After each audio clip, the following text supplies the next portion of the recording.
Before I start, I want to offer condolences to the family of Dr. Elliot Schwartz. Dr. Schwartz was our team doctor for 25 years. Passed away this morning. We're going to honor him with a moment of silence tonight. And just a beloved figure around the Warriors for many, many years. And want to offer our condolences to, especially to his wife, Patty, and his son, Nathan, and just say how sorry we were to hear the news. So with that, I will open it up. Kareth? Can we check on Andre's knee, the right knee soreness? It's been a string of games now. Is it just maintenance for his knee or any concerns? Yeah, well, he had some swelling and you know, when you get older and, you know, things take a little bit longer to heal. In my case, years and years. But no, just, you know, it's what happens when you have that much mileage on you. It's just, you know, something happens, it keeps you out for a little bit longer. So it's not a long-term concern, but, you know, he's going to wait till the swelling goes down. It's going down, and then he's got to get on the court for a few days. And, you know, so he'll go on the trip and he'll get on the court, but, you know, unlikely to play on the trip, I would say. And can I ask, when you got to know Damian Lillard a little better in Tokyo all the time for the Olympics, did you discover anything new about his personality or his approach to playing? It was just fun getting to know him. You know, we've played against him so many times and against the Blazers, and obviously he's a, you know, beloved figure in Oakland, and we've had some amazing battles. So to be on his team was way more fun than going against him. But I was just so impressed with him from a human perspective, just his character, his leadership, you know, what he meant to the Olympic team. You know, it came through in a huge way in the gold medal game, hitting big shots down the stretch. It was really fun to be part of the staff and part of the team and get to know Damian a little bit better. So you guys are thinner, I guess, than you've been lately tonight, because obviously, you know, your two rookies are down. How does that impact, you know, your pregame prep? Well, we feel like we have, you know, enough tonight to accomplish what we need to accomplish. You know, we'll play our usual rotation. Obviously, Moses hasn't been in the rotation the last 4 or 5 games. Jonathan's been, you know, playing a handful of minutes. We just felt like it was really important for them to get extensive minutes in Santa Cruz tonight. Chris Chiozza will be active, so he'll see some time, which is much deserved, you know, the way he's played. So we've got a very deep team, and this is one of the benefits. We can take advantage of that depth on a night like tonight. Any sense on how long Damian's absence might be? Not really any sense. It's not going to be for long, but you know, it'll be a day-to-day thing. Steve, you the other day you were talking about how important it is to get, you know, minutes from everybody and keep everybody sort of active, even when they're out of the rotation, bring them back every now and then.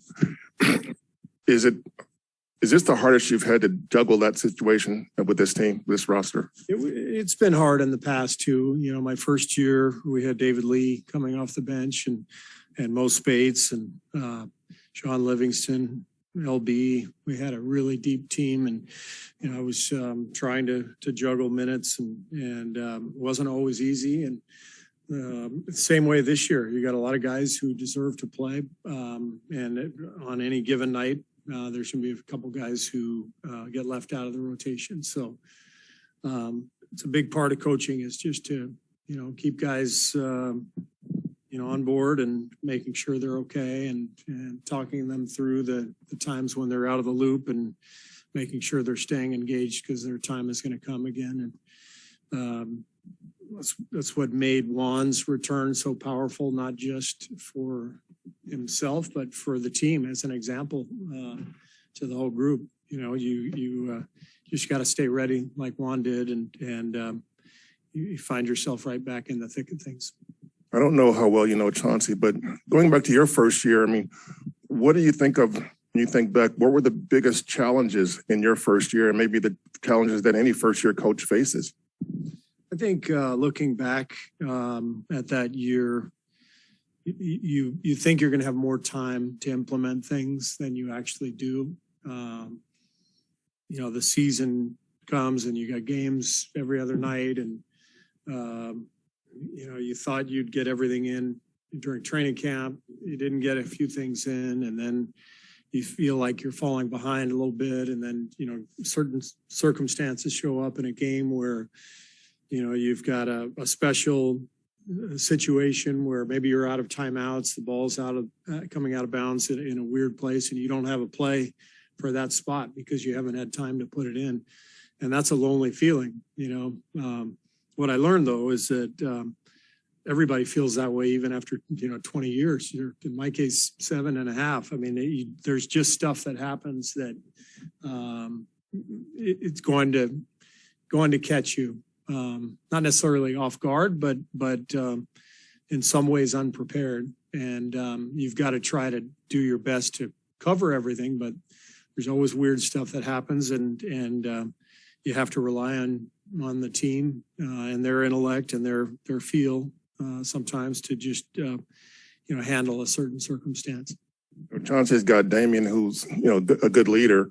You had Andre, you know, Steph was stepping into that role in a sense at that time. How important is it to have guys on the roster that you can look to as leaders in the locker room in that situation? Internal leadership is everything in the NBA. So I'm sure for Chauncey, he's got a veteran group, which makes things much easier.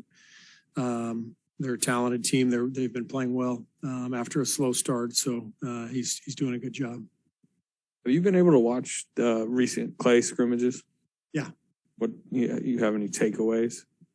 He looks great. You know, I've watched the last two. The first two, I think I was on the road.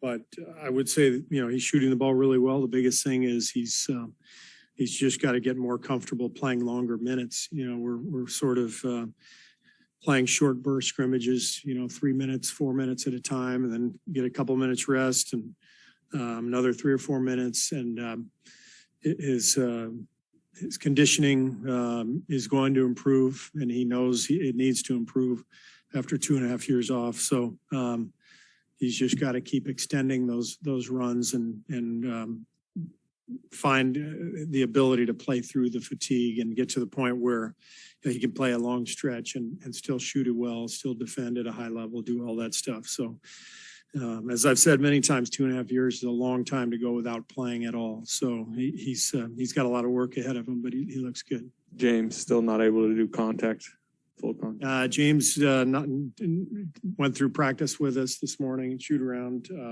had a really good individual workout afterwards with Decky, but still no contact. Steve, you kind of answered this, but when we talked to Clay the other day, he said it'll be sort of a progression. Hopefully each week, maybe next week he's playing 6-7 minute bursts. Maybe that's a little bit beyond what he's ready for. I don't know. But is that sort of planned out, or does it get decided each day how he's recovered from the previous day? Yeah, it's all mapped out. The training staff puts that plan together. They are monitoring Clay every step of the way with the heart monitor that he wears while he's playing. We've got our analytics guy on the sidelines looking at, you know, the load that Clay is reaching each day, and so it's very scientific, and they've got the plan mapped out. His mindset, he seems like he is a realist about this. He said, okay, I'm not necessarily going to step on the court and be the guy I was right away, but I absolutely expect to have a 37-point quarter again and make 14, whatever many threes in a game. Eventually, 14, right? Yeah, eventually. Yeah. Yeah, I mean, that's the confidence that it took to become one of the best players in the league. So he's not about to let that slip away. And I think that his confidence in himself is a big part of his comeback. And he's going to need that because it'll be choppy at times. It's not going to come back all in one fell swoop. He's going to have to go through some bumps and bruises and get to where he wants to go. But his confidence will help him get there. Safe to assume that neither Clay nor James will be joining you on the road trip. I don't think either one will be going. Fairly certain of that, but I don't have confirmation yet. All right. Thanks.